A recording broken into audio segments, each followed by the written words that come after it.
नमस्कार दोस्तों। Stories with सत्य में आपका स्वागत है। आज मैं आपको सुनाऊंगा मुंशी प्रेमचंद की लिखी कहानी सती। कहानी को सुनने से पहले चैनल को सब्सक्राइब करें ताकि आने वाले वीडियोस आप तक पहुंच सकें। मुलिया को देखते हुए उसका पति कल्लू कुछ भी नहीं है।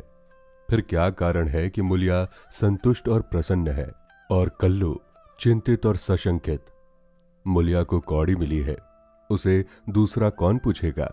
कल्लू को रत्न मिला है, उसके सैकड़ों ग्राहक हो सकते हैं। खासकर उसे अपने चचेरे भाई राजा से बहुत खटका रहता है। राजा रूपवान है, रसीक है, बातचीत में कुशल है, स्त्रियों को रिझाना जानता है। इसीलिए कल्लू मुलिया को बाहर नहीं निकलने देता। उस पर किसी की निगाह भी पड़ जाए ये उसे असहाय है। वो अब रात दिन मेहनत करता है जिससे मुलिया को किसी बात का कष्ट ना हो। उसे ना जाने किस पूर्व जन्म के संस्कार से ऐसी स्त्री मिल गई है। उस पर प्राणों को न्यौछावर कर देना चाहता है।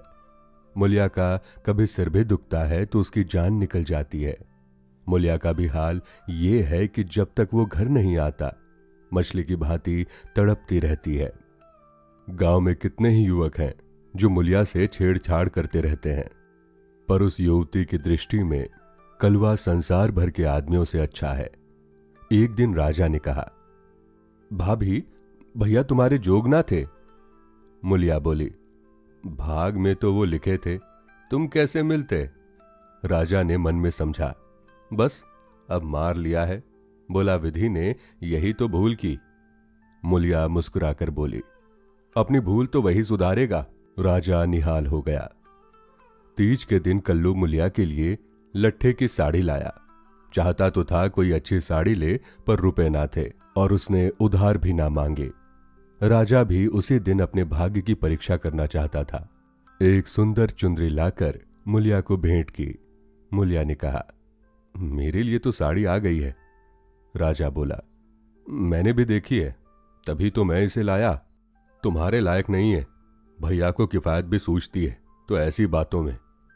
मुलिया कटाक्ष करके बोली, तुम समझा क्यों नहीं देते? राजा पर एक कुल्हड़ का नशा चढ़ गया। बोला, बूढ़ा तोता नहीं पड़ता। मुलिया कहती है, मुझे तो लट्ठे की साड़ी ही पसंद है।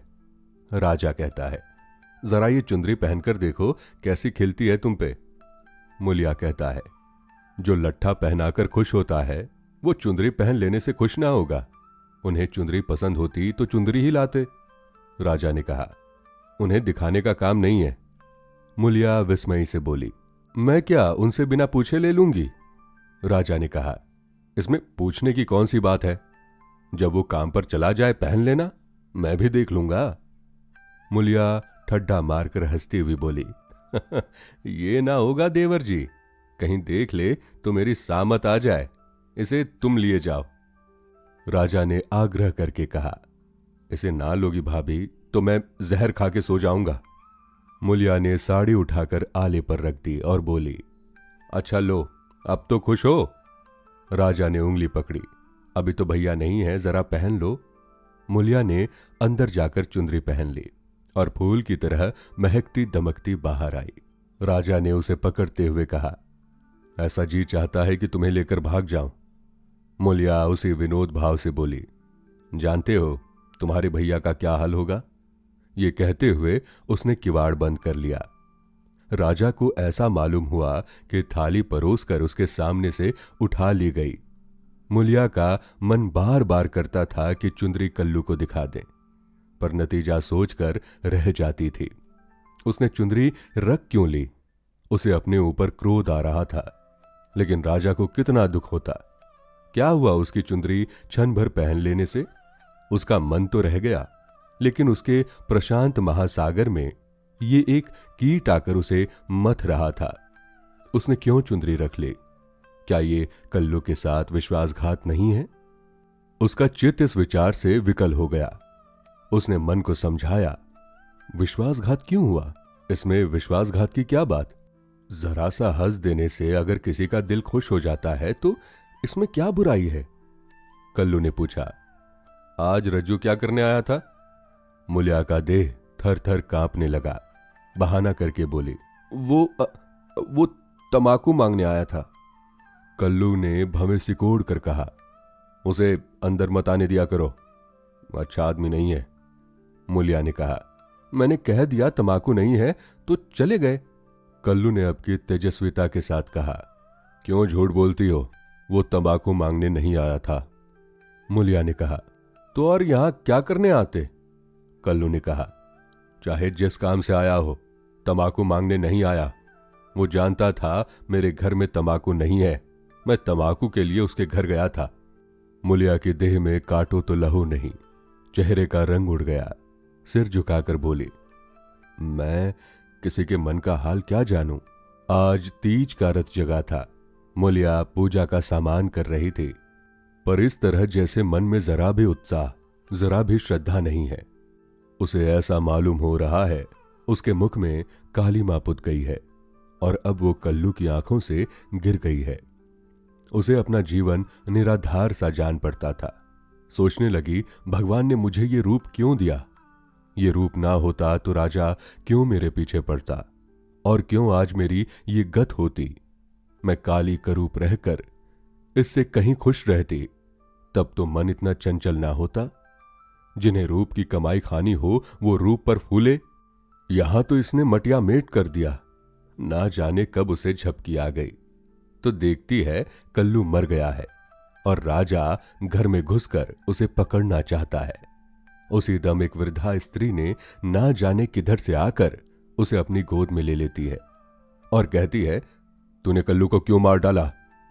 मुलिया रो कर कहती है, माता, मैंने उसे नहीं मारा। वृद्धा कहती है, हां, तूने छुरी कटार से नहीं मारा। उस दिन तेरा तप छीन हो गया और इसी से वो मर गया। मुलिया ने चौकन्नी आंखें खोल दी। सामने आंगन में कल्लू सोया हुआ था। वो दौड़ी हुई उसके पास गई, उसकी छाती पर सिर रखकर फूट फूट कर रोने लगी। कल्लू ने घबराहट में पूछा, कौन है? मुलिया, मुलिया रोती क्यों हो? क्या डर लग रहा है? मैं तो जाग ही रहा हूं ना। मुलिया ने सिसकते हुए कहा, मुझसे आज एक अपराध हुआ है, उसे क्षमा कर दो। कल्लू उठ बैठा, क्या बात है, कहो तो, रोती क्यों हो? मुलिया कहती है, राजा तंबाकू मांगने नहीं आया था, मैंने तुमसे झूठ कहा था। कल्लू हंसकर बोला, वो तो मैं पहले ही समझ गया था। मुलिया कहती है, वो मेरे लिए चुंदरी लाया था, तुमने लौटा दी? मुलिया कांपते हुए बोली, मैंने ले ली, कहते थे मैं जहर खाकर सो जाऊंगा। कल्लू निर्जीव की भांति खाट पर गिर पड़ा और बोला, तो रूप मेरे बस का नहीं है, देव ने कुरूप बना दिया तो सुंदर कैसे बन जाऊं? कल्लू ने अगर मुलिया को खौलते हुए तेल में डाल दिया होता तो भी उसे इतनी पीड़ा ना होती। कल्लू उस दिन से कुछ खोया खोया सा रहने लगा। जीवन में ना उत्साह रहा, ना वो आनंद। हंसना बोलना भूल सा गया था। मुलिया ने उसके साथ जितना विश्वासघात किया था उससे कहीं ज्यादा उसने समझ लिया और ये भ्रम उसके हृदय में केवड़े के समान चिपट गया। वो घर अब उसके लिए केवल लेटने बैठने का स्थान था और मुलिया केवल भोजन बना देने वाली मशीन। आनंद के लिए वो कभी कभी ताड़ी खाने चला जाता या चरस के दम लगाता। मुलिया उसकी दशा देख देख कर अंदर ही अंदर कुढ़ती थी। वो उस बात को उसके दिल से निकाल देना चाहती थी, इसीलिए उसकी सेवा और मन लगाकर करती, उसे प्रसन्न करने के लिए बार बार प्रयत्न करती। पर वो जितना ही उसको खींचने की चेष्टा करती थी उतना ही वो उससे विलचता था, जैसे कोई कौटिक में फंसी हुई मछली हो। कुशल ये था कि राजा जिस अंग्रेज के यहां खानसामा था उसका तबादला हो गया और राजा उसके साथ चला गया था, नहीं तो दोनों भाइयों में से किसी न किसी का जरूर खून हो जाता। इस तरह साल भर बीत गया। एक दिन कल्लू रात को घर लौटा तो उसे ज्वर था। दूसरे दिन उसकी देह में दाने निकल आए। मुलिया ने समझा माता है, मान मनौती करने लगी। मगर 4-5 दिन में ही दाने बढ़कर आंवले पड़ गए और मालूम हुआ कि ये माता नहीं उपदंश है। कल्लू के कलुषित भोग विलास का ये फल था। रोग इतनी भयंकरता से बढ़ने लगा कि आंवलों में मवाद पड़ गया और उसमें से ऐसी दुर्गंध उड़ने लगी कि पास बैठने तक का मन न करता। देहात में जिस प्रकार का उपचार हो सकता था वो मुलिया करती थी, पर कोई लाभ ना होता था और कल्लू की दशा दिन प्रतिदिन बिगड़ती जाती थी। उपचार की कसर वो अबला अपनी स्नेहमय सेवा से पूरी करती थी। उस पर गृहस्थी चलाने के लिए अब मेहनत मजूरी भी करनी पड़ती। कल्लू तो अपने किए का फल भोग रहा था। मुलिया अपने कर्तव्य का पालन करने में मरी जा रही थी। अगर कुछ संतोष था तो ये कि कल्लू का भ्रम उसकी इस तपस्या से भंग हो जाता था। उसे अब विश्वास होने लगा था कि मुलिया अब भी उसी की है। वो अगर किसी तरह अच्छा हो जाता तो फिर उसे दिल में छिपा कर रखता और उसकी पूजा करता। प्रातःकाल था। मुलिया ने कल्लू का हाथ मुंह धुलवाकर दवा पिलाई और खड़ी पंखा डुला रही थी। कल्लू ने आंसू भरी आंखों से देखकर कहा, मुलिया, मैंने उस जन्म में कोई भारी तप किया था कि तू मुझे मिल गई। तुम्हारी जगह मुझे दुनिया का राज मिले तो भी मैं ना लूं। मुलिया ने दोनों हाथों से उसका मुंह बंद कर दिया और बोली, इस तरह की बातें करोगे तो मैं रोने लगूंगी। मेरे धन्य भाग कि तुम जैसा स्वामी मिला। ये कहते हुए उसने दोनों हाथ पति के गले में डाल दिए और लिपट गई। फिर बोली, भगवान ने मुझे मेरे पापों का दंड दिया है। कल्लू ने उत्सुकता से पूछा, सच कह दो मुला, राजा और तुम में क्या मामला था? मुलिया ने विस्मित होकर कहा, मेरे और उसके बीच कोई और मामला हुआ हो तो भगवान मेरी दुर्गति करे। उसने मुझे चुंदरी दी थी, वो मैंने ले ली थी, फिर मैंने उसे आग में जला दिया। तब से मैं उससे नहीं बोली। कल्लू ने ठंडी सांसें खींचकर कहा, मैं कुछ और ही समझ रहा था। ना जाने मेरी मति कहां हर गई थी। तुम्हें पाप लगाकर मैं अपने पापों में फंस गया और उसका फल भोग रहा हूं। उसने रो रो कर अपने दुष्कृत्यों का पर्दा खोलना शुरू किया और मुलिया आंसू की लड़ियां बहाकर सुनने लगी। अगर पति की चिंता ना होती तो उसने विष खा लिया होता।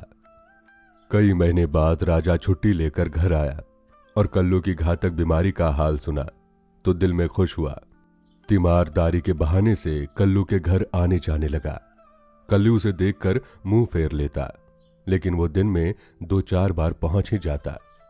एक दिन मुलिया खाना पका रही थी कि राजा ने रसोई के द्वार पर आकर कहा, भाभी, क्यों अब भी मुझ पर दया ना करोगी? इतनी बेरहम हो तुम।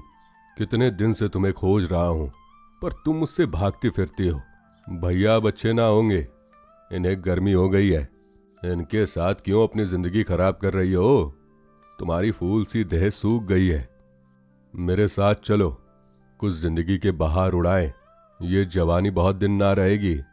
ये देखो, तुम्हारे लिए एक करण फूल लाया हूं, जरा पहनकर मुझे दिखाओ तो। उसने करण फूल मुलिया की ओर बढ़ा दिया। मुलिया ने उसकी ओर देखा भी नहीं। चूल्हे की ओर ताकती हुई बोली, लाला, तुम्हारे पैर पड़ती हूं, मुझे मत छेड़ो। ये सारी विपत्ति तुम्हारी लाई हुई है। तुम ही मेरे शत्रु हो। फिर तुम्हें लाज नहीं आती? कहते हो अब भैया किस काम के हैं। मुझे तो अब वो पहले से कहीं ज्यादा अच्छे लगते हैं। जब मैं ना होती तो वो दूसरी सगाई कर लाते, अपने हाथों ठोक खाते। आज मैं ही उनका आधार हूं। वो मेरे सहारे जीते हैं। अगर मैं इस संकट में उनके साथ दगा करूं तो मुझसे बढ़कर अधम कौन होगा? जबकि मैं जानती हूं कि इस संकट का कारण भी मैं ही हूं। राजा ने हंसकर कहा, ये तो वही हुआ जैसे किसी की दाल गिर गई तो उसने कहा, मुझे तो सूखी ही अच्छी लगती है। मुलिया ने सिर उठाकर उसकी ओर सजोत नेत्रों से ताकते हुए कहा, तुम उनके पैरों की धूल के बराबर नहीं हो लाला। क्या कहते हो तुम? उजले कपड़े और चिकने मुखड़े से कोई आदमी सुंदर नहीं होता। मेरी आंखों में तो उनके बराबर कोई दिखाई नहीं देता। कल्लू ने पुकारा, मुला, थोड़ा पानी दे। मुलिया पानी लेकर दौड़ी। चलते चलते करण फूल को ऐसा ठुकराया कि आंगन में जा गिरा। राजा ने जल्दी से करण फूल उठा लिया और क्रोध में भरा हुआ चल दिया। रोग दिन पर दिन बढ़ता गया। ठिकाने से दवा दारू होती तो शायद अच्छा हो जाता, मगर अकेली मुलिया क्या क्या करती। दरिद्रता में बीमारी कोड़ का खाज है। आखिर एक दिन परवाना आ पहुंचा। मुलिया घर का काम धंधा करके आई तो देखा कल्लू की सांस चल रही है। घबरा कर बोली, कैसा जी है तुम्हारा? कल्लू ने सजल और दीनता भरी आंखों से देखा और हाथ जोड़कर सिर नीचा कर लिया। यही अंतिम विदाई थी। मुलिया उसके सीने पर सिर रखकर रोने लगी और उन्माद की दशा में उसके आहत हृदय से रक्त की बूंदों के समान शब्द निकलने लगे। तुमसे इतना भी ना देखा गया भगवान। उस पर न्यायी और दयालु कहलाते हो, इसीलिए तुमने जन्म दिया, यही खेल खेलने के लिए। हाय नाथ, तुम तो इतने निष्ठुर ना थे, मुझे अकेली छोड़कर चले जा रहे हो। हाय, अब कौन मुला कहकर पुकारेगा?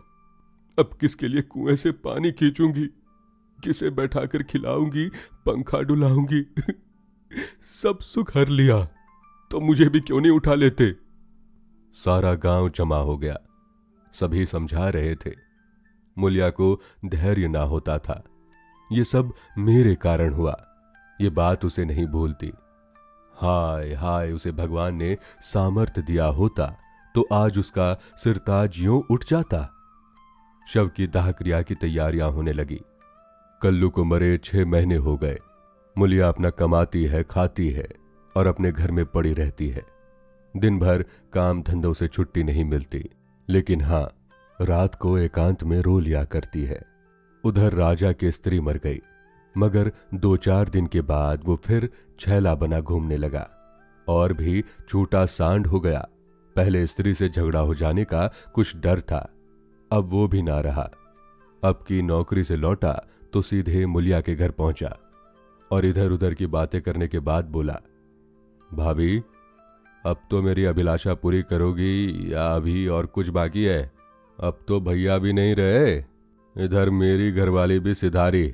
मैंने तो उसका गम बुला दिया। तुम कब तक भैया के नाम को रोती रहोगी? मुलिया ने घृणा की दृष्टि से उसकी ओर देखा। भैया नहीं रहे तो क्या हुआ? भैया की याद तो है, उनका प्रेम तो है, उनकी सूरत तो दिल में है, उनकी बातें तो मेरे कानों में हैं। तुम्हारे लिए और दुनिया के लिए वो मर गए हैं, मेरे लिए वो अब भी वैसे ही जीते जागते हैं। मैं अब भी उन्हें वैसी ही बैठी देखती हूं। पहले तो देह का अंतर था, अब तो वो मुझसे और भी नगीच हो गए हैं और ज्यों ज्यों दिन बीतेंगे और भी नगीच होते जाएंगे। भरे पूरे घर में दाने की कौन कदर करता है? जब घर खाली हो जाता है तब मालूम होता है कि दाना क्या है। पैसे वाले पैसे की कदर क्या जाने। पैसे की कदर तब होती है जब हाथ खाली हो जाता है, तब आदमी एक एक कौड़ी दांत से पकड़ता है। तुम्हें भगवान ने दिल ही नहीं दिया, तुम क्या जानो सोहबत क्या होती है। घरवाली को मरे अभी 6 महीने भी नहीं हुए और तुम सांड बन बैठे। तुम मर गए होते तो इसी तरह वो भी अब तक किसी के पास चली गई होती। मैं जानती हूं कि अगर मैं मर जाती तो मेरा सिरताज जन्म भर मेरे नाम को रोया करता। ऐसे ही पुरुषों की स्त्रियां उन पर प्राण देती है। तुम जैसे सहदों के भाग में पत्तल चाटना लिखा है, चाटो, मगर खबरदार, आज से मेरे घर में पांव मत रखना, नहीं तो जान से हाथ धोगे। बस निकल जाओ। उसके मुख पर ऐसा तेज, स्वर में इतनी कटुता थी कि राजा को जबान खोलने का भी साहस ना हुआ। चुपके से निकल गया। तो दोस्तों, अगर आपको ये कहानी और कहानी सुनाने का तरीका पसंद आया हो तो चैनल को सब्सक्राइब करें ताकि आने वाले वीडियोस आप तक पहुंच सकें।